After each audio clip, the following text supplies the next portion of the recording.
ലഹരിക്കടിമപ്പെട്ട വിദ്യാർത്ഥി സഹപാഠിയെ മർദ്ദിച്ചു.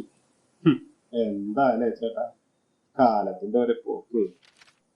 പൊന്നു നീ ഇത് കേട്ട എന്തോരം പിള്ളേരാലേ വഴിതെറ്റി പോണേ. എന്റെ പൊന്നു അങ്ങനെയൊന്നും ആവില്ലല്ലോ അല്ലേ? നിനക്കറിയൂ എന്തെല്ലാവരും ഈ ലഹരിക്ക് നിലപായണെന്ന്? ജീവിക്കാൻ അറിയാത്തോണ്ടാ. ചിലപ്പോ തോറ്റുപോകും, ഒറ്റപ്പെട്ടു എന്ന് വരും, ഇനി ജീവിച്ചിരുന്നിട്ട് കാര്യമില്ല എന്ന് വരെ തോന്നും.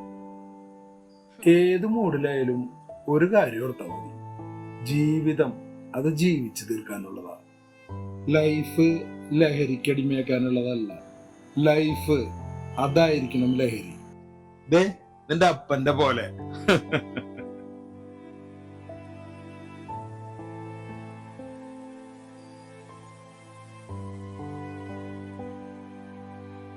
പൊന്നോ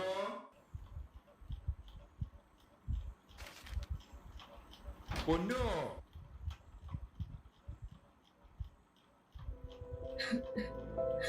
അപ്പ ഞാൻ തോറ്റപ്പ, ഞാൻ വീണ്ടും തോറ്റു. അയ്യേ അതിനാണോ കരയണേ? അത് നമുക്ക് അടുത്ത പ്രാവശ്യം ശരിയാക്കാം. നീ ഇങ്ങോട്ട് വന്നേ, അമ്മ നല്ല അടിപൊളി ചിക്കൻ കറി ഉണ്ടാക്കിണ്ട്, നമുക്ക് അതുകൊണ്ട് ഒരു പിടി പിടിക്കാം.